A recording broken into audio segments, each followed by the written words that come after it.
Welcome back to the Creating Wealth and Wellness podcast, friends.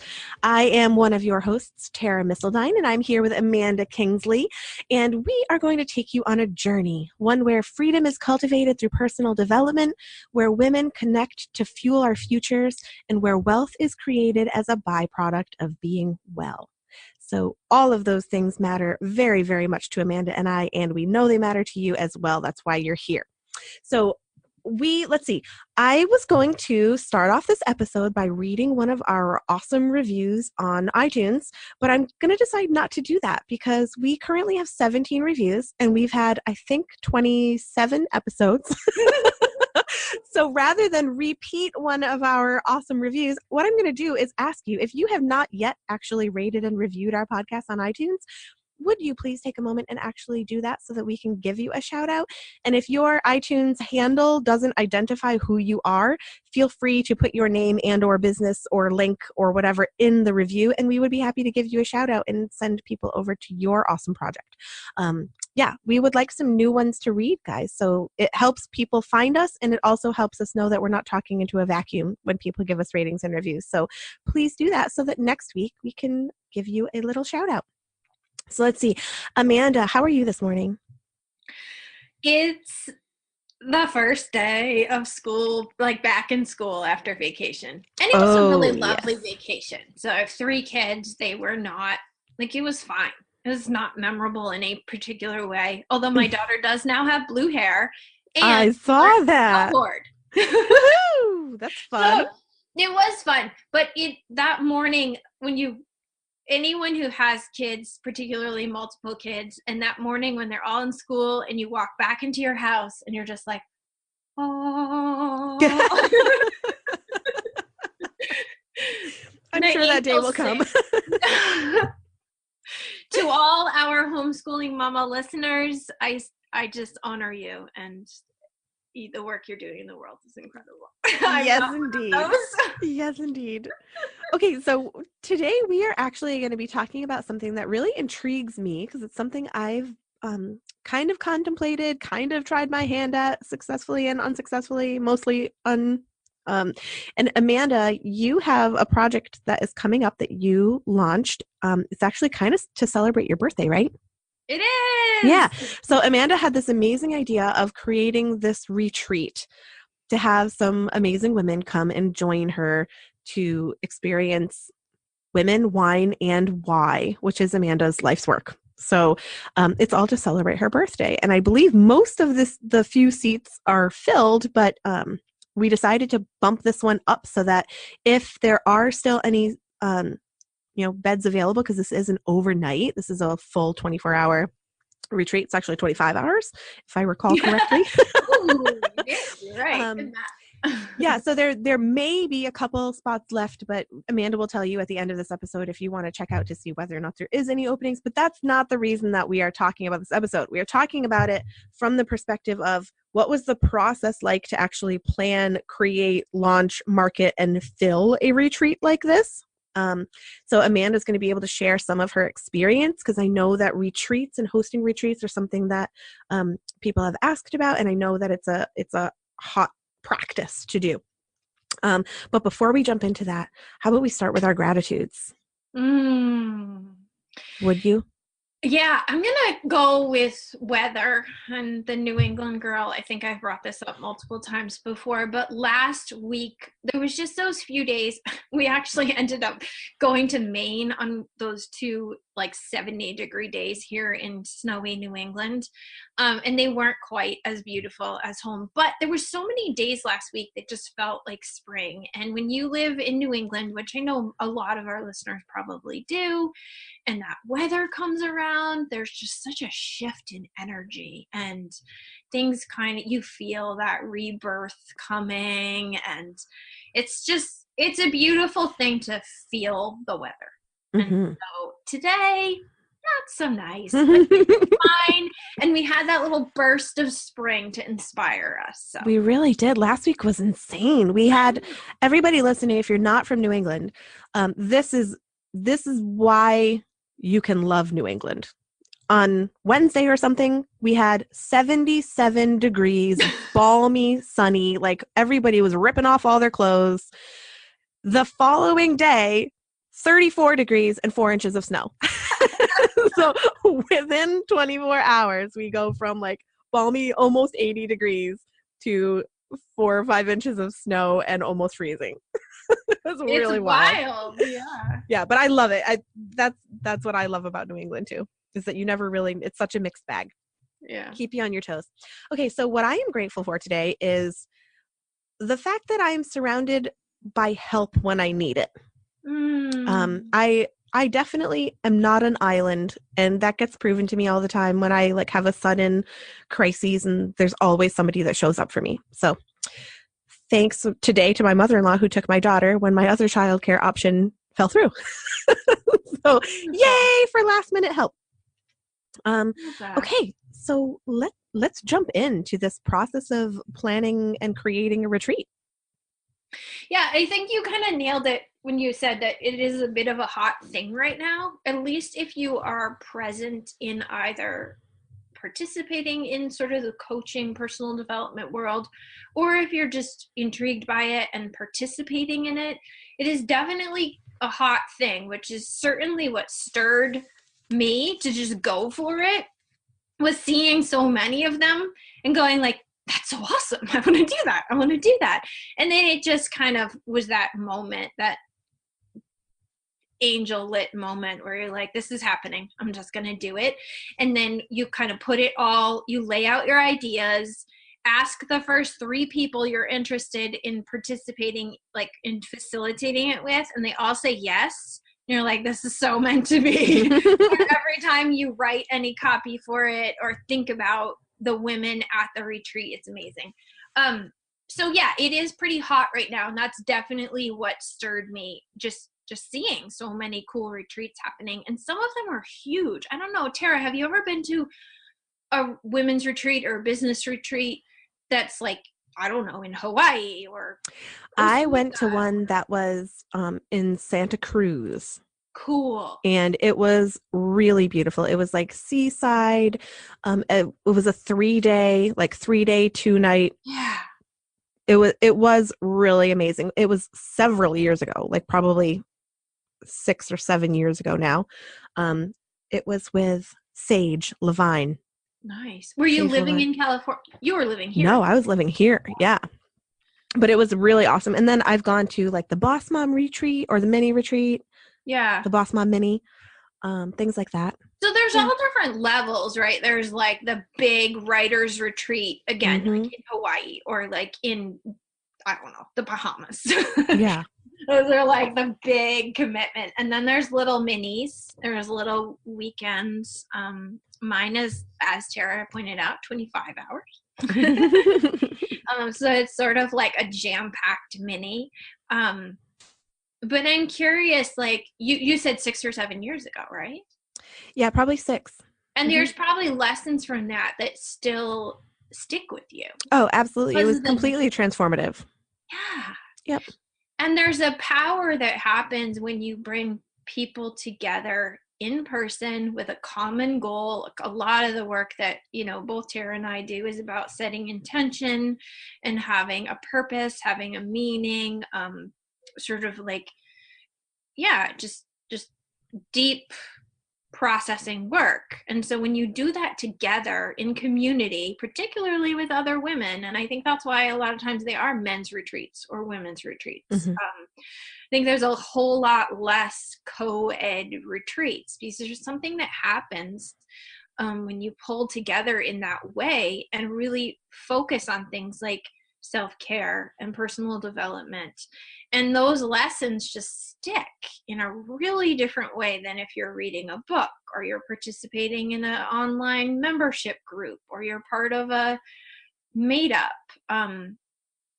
When you commit yourself to going to something like that and being fully present, I was just writing the welcome to everyone who's going to come to the retreat, and just really thinking about what an incredible thing it is that these women who have said yes are committing to being present to themselves, right? They're committing to this growth opportunity and self-care. And those are life lessons. That's my whole point here, is that Tara did that 6 or 7 years ago, but it will always stick with her. Mm-hmm. You know what I find to be the most powerful piece of that retreat? It's like, yes, I have very core memories of it. But when I go back and reflect on the journaling that I did while I was there, like I was tapped in, like really, really deeply and profoundly. And our lives can just take us back out of that when we enter the real world and we get back into the groove of things and our defaults reset on certain things. And I can go back, and sometimes my journal entries I find just as profound now when I reread them as when they came to me when I was there. It's very cool. So you brought up a couple things that that made good sense to me, because I was like, why is this such a hot thing like right now? Because there's a lot of people offering retreats, but there wouldn't be a lot of people offering them if there weren't a lot of people attending them. Right. The reason that it's big is because women particularly seem to really want this atmosphere. And why is it such a good fit? Like, we know why from a business perspective, it's a great idea to offer a retreat. It's usually, a slightly higher price point. We get to really connect with people on a super deep level. Like, there's lots of benefits. Maybe we can think about those from both sides, because the reason that it is such a good method of connecting with your clients right now is because it's a total win-win. It's good for both sides of this equation. So I would love to kind of talk about that and how they meet in the middle so well. It's true. And I think as a society, as a culture, as human beings, we are realizing more and more how we have to come back to mental health.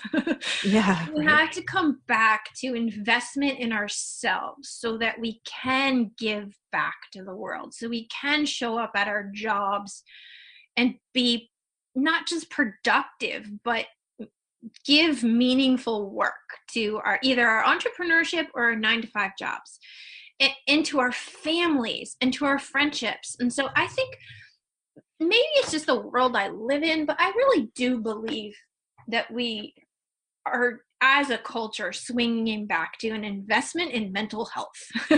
And I think these treats, there are treats. Treats and retreats. These retreats are sort of the ultimate in giving yourself the gift of mental health. Their space, their time, they're like, you're going to walk away with resources. And I think we just connection, community. There's so much happening in that commitment to spend at least one night away invested in yourself, in your own mental health. I don't know where this concept came from, and I probably have mentioned it on the podcast before because I love it so much, but there's a woman local to us. Her name is Maggie Winchell. Oh, shoot. I forgot how to pronounce her last name. Anyway, she to me presented me with the most beautiful description of self-care and how it ripples out, and how it affects our relationship when we actually practice self-care, and how it affects our family, and how it affects our business, and how it affects our community.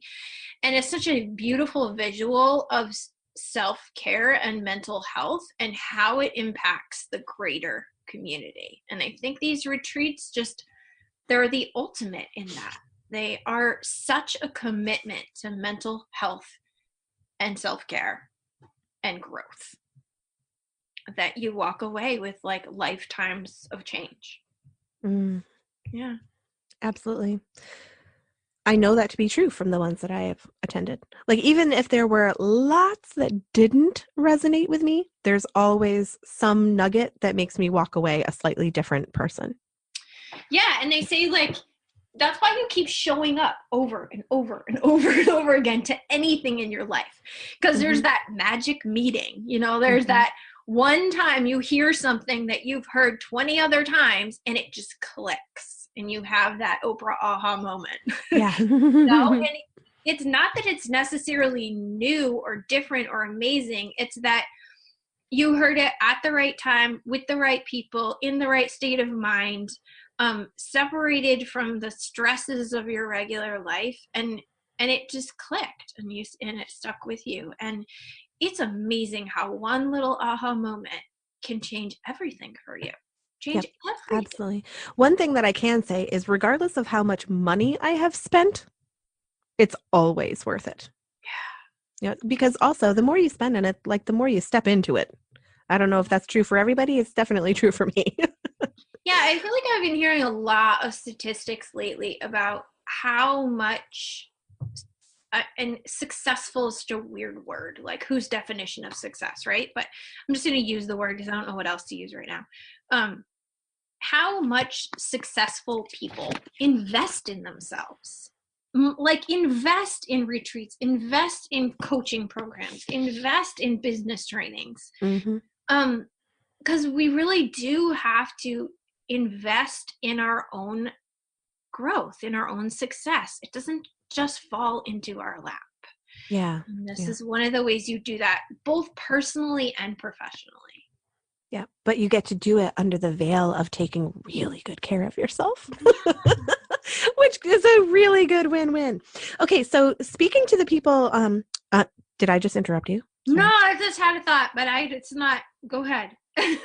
Well, if just say it. It was a Kundalini thought, in that when you practice Kundalini yoga, if you are in a move or a practice that's really hard, like feeling really difficult or hard on you, the teaching is that you relax and you let the group ride you, and you feel into the energy of everyone else, and you let them do some of the work for you. And it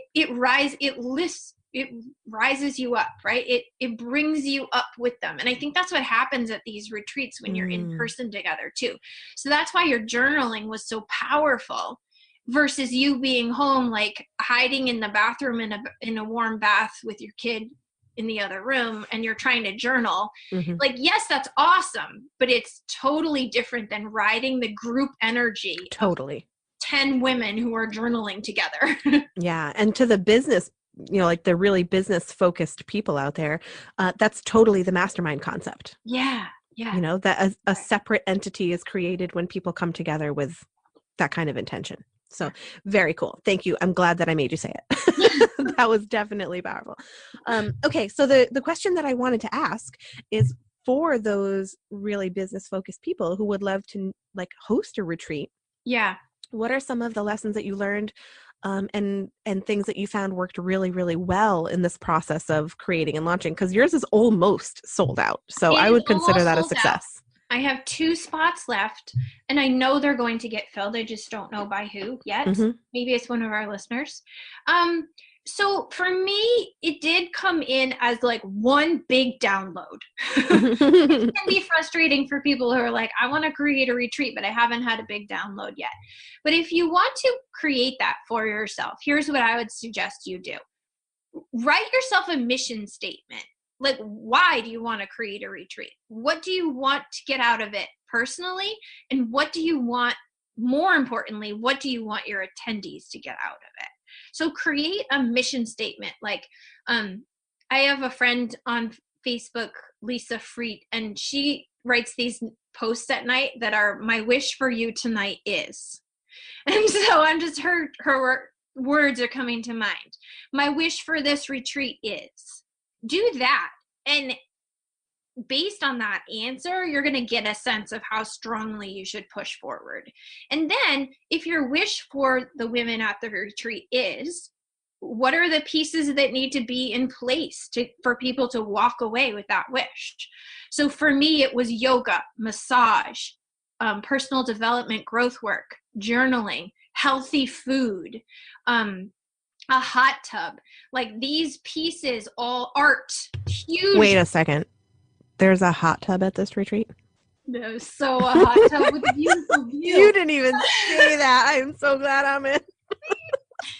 Sorry to interrupt. Sidebar. No, but that's the thing is, like, what are the pieces that need to be a part of it to give your participants the wish you have for them.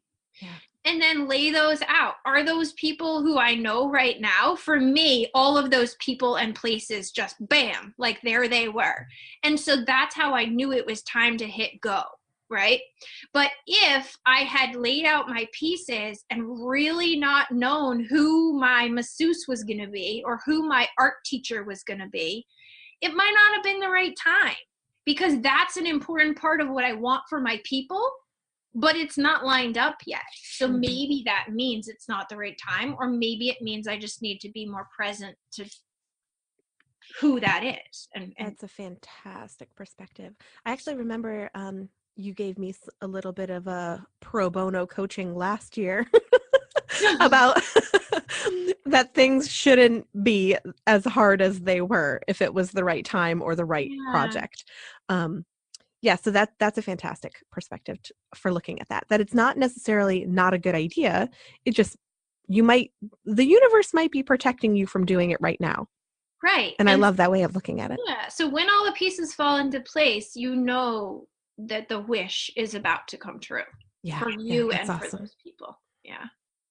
We're coming up on time here. So okay, well that was great. I have one last little question. yeah. And it is regarding the co-facilitating stuff. So we've mentioned it a couple times, that you had these ideas. You're not necessarily the one that's uber qualified to fulfill that wish for the people that are in attendance. But what are the pros and cons of offering that kind of co-facilitator spotlight to other people within a retreat? Yeah, I mean, I think in my case, like, I think you need, personally, I think it would be harder to co-host or co-facilitate where it was multiple people's visions coming together.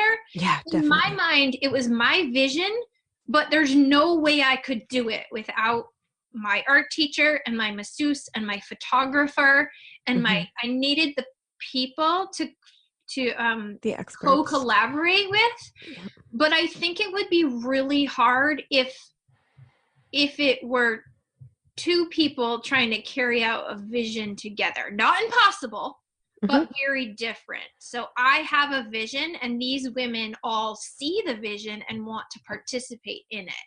So why do they want to participate in it?